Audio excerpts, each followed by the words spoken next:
So I want to talk about the concept of difficulty and what makes things so hard in reference to learning in a K through 12 environment and in a general academic sense. Um, basically, when you're in the school system, government school system, or even private school system, the mode of learning is instruction and memorization, right? And testing. Now, the people aren't actually telling you how a system works.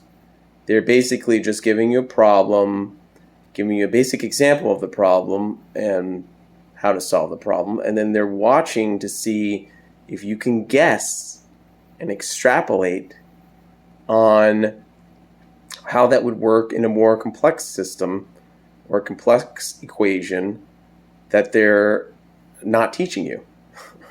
So in reality, the K through 12 system is actually an experiment. It's an experiment to see who can guess at the way systems work. That's what the K through 12 education system is. Now in college it differs a little bit. They'll actually explain to you systems and stuff like that, systems and how they work, and then they'll give you a lot of information, and then you have to study it and then report back, and they'll give you a test on it. And they may give you some sort of experimentation problems, but less so than K through 12. So K through 12, you're not actually learning. It's a test. They're testing to see how compliant you are and how good you are at memorization and how much you can withstand a certain type of, I would say, authoritarian work model where you're not allowed to understand how the system works. You just have to work inside of the system and guess at what should be done, and guess what the answers are. Now, there's answers, right?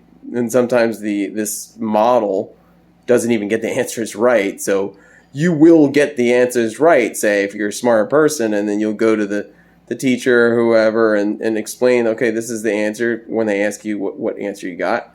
And they'll look at you and they'll look at the back of the textbook and they say, I'm sorry, you got it wrong, because the textbook says in the back that this is the right answer.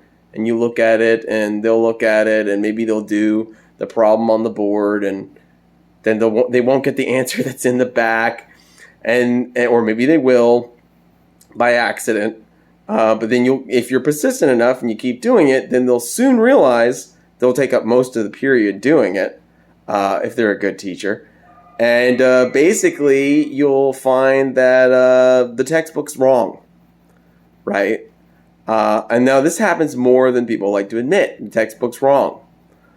And that's because this system, in general, despite the lack of resources and whatnot, just the structure of the educational system, especially K through 12, is not there for you to learn.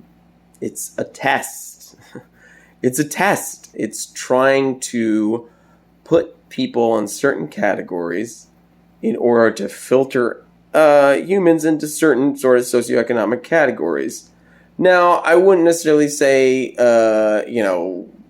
you shouldn't have any testing and there shouldn't be any sort of hierarchy. I'm not against, a sort of a meritocratic hierarchy, but when you artificially do this model, like you're not telling people how the systems work, even a kid, right? Even a kid 7 or 8, right? Before they go through this brainwashing schooling, basically building the wall, like Roger Waters would say from Pink Floyd, before the wall gets built around them, they can just look at things and ask them, and if they have the vocabulary, they'll tell you how they think it works. And a lot of times they'll be right, right? They don't need a massive amount of schooling to figure out how something works. They can look at it and they give you an answer, and a lot of times they'll be right. right? And then you'll listen to somebody who's been in an industry where they're making money from that and making money from it, you not understanding it, and they'll be like, no, the kid is wrong. He's wrong. It actually works like this. Then you break it down, and in reality, it's basically what the kid said. It's what the kid said. It's a little more complex than that, but it's basically what the kid said. So, this really ties into economics, and it ties into the way society works.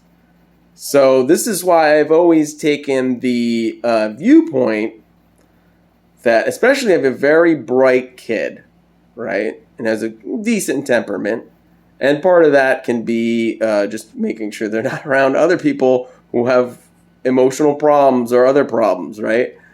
If your kid has a decent temperament, and obviously they get through the stages of adolescence where, they may fight you and stuff, a lot of that stuff's natural, right? But after they get past some of that, right, and they're a bright kid, my theory is you don't mess with them. You don't test them because they don't need it, right? You can look back in time and you can look at history and you see some of these people, what they were doing at certain ages. They were doing crazy things at like 10. They didn't need a PhD, right? They didn't need, if they weren't in a war or they had, they weren't eating just potatoes, they didn't need all this insane schooling, just to fill up their time. They didn't need things to fill up their time. They could just basically, if they had, what they needed to survive, they could basically do really interesting things. Entrepreneurial things, creative things, artistic things, whatnot. And they didn't need 20 years of schooling to do it. And we've reached the point where it's basically, I think, the exact opposite of the scenario that we were in education-wise 100 years ago, which 100 years ago you were dealing with child slave labor in this country, in the United States. You still got that other stuff in China and other places all around the world, Bangladesh and stuff like that. But in this country, I think we've reached peak education. Peak education, right? Now, education, learning should be a lifelong thing. But these credentials and credentializing and all this stuff, it's really starting to become obvious to the general public, even though some of us have been thinking this for decades, that basically some of this stuff is just there to give people things to do, to keep them occupied so they don't ask certain questions in terms of economics and finances and the way, society operates, to keep them busy so they don't pay attention. Bread and circus. And bread and circus can be extrapolated to education too. So, it's not to say that it's meant for everybody to be able to do very interesting things. Some people don't want to do that, and some people just want a very modest life and to go by the book, and that's fine for them if that's what they want to do. But to impose this sort of draconian system of sort of mental enslavement on everyone, and to force them to get credentials after credentials, to waste their time, their youth, right? And to pay $100,000 for a piece of paper that's worthless, that corporations and businesses and governments don't even respect and even care. But they use it as a filter, no doubt about it. They use it as a filter, right? Sort of as a status filter. Well, when it comes down to it, they'll hire their cousin that doesn't have a college degree, or an attractive woman that doesn't really have the right credentials. It's comes down to basic human tendencies to a certain degree of sort of malicious people, right? Because, there's lots of people who run companies and do things that are not like that. But usually, they're not the ones with the hundreds of billions of dollars, right? The ones with the hundreds of billions of dollars are usually typically pretty malicious, right? That's just, more than not. Not all of them, but more than not. It's just when you realize mathematically what you have to do to achieve hundreds of millions of dollars, hundreds of billions of dollars, you probably have to be pretty malicious. Just, Jeff Bezos, Bill Gates, Elon Musk. Come on. You have to have some malintent typically.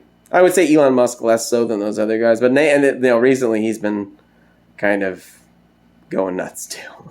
So, and then I don't necessarily believe that he is on the up and up in terms of understanding some of the technical stuff that he says he understands. I don't think he really understands it necessarily as much as he's portrayed as understanding it, especially if you understand about the history of PayPal and what his sort of modus operandi was running that company into the ground before the other people were basically had to save it. Look into the PayPal mafia. But yeah, so my point is that K through 12 is a program, a filtering program. The standard K through 12, right?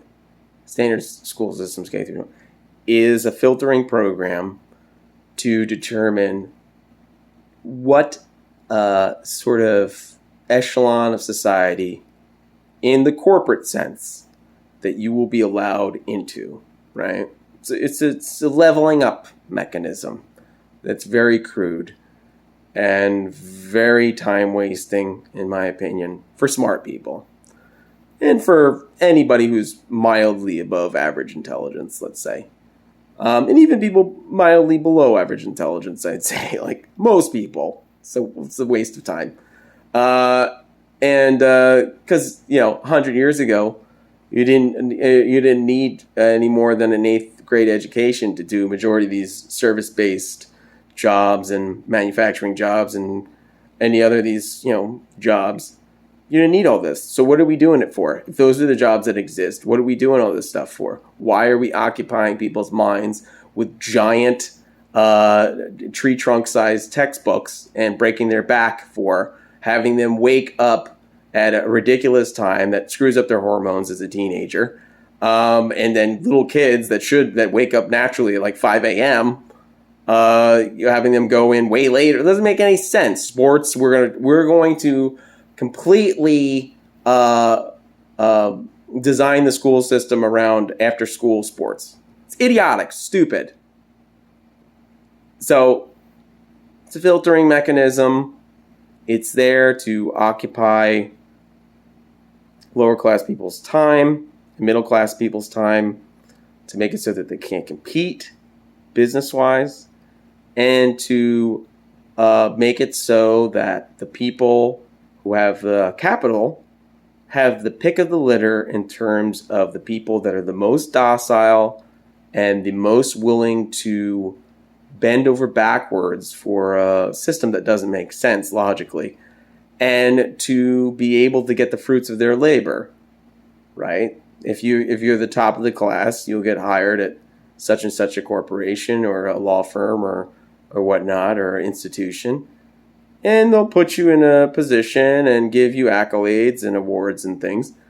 And meanwhile, let's make things of inventions and other things that you make, the business processes, the sales things that you make and other things that you do that make these people millions, tens of millions, hundreds of millions, billions of dollars. They will keep the vast majority of the profits, and you'll get a decent pay, you get good pay, you live probably upper middle class lifestyle, but like when you're no longer useful, you're gone. So that's the system over the last 150 years in terms of academia. That's what you're dealing with. So going forward, I think that we need a better system.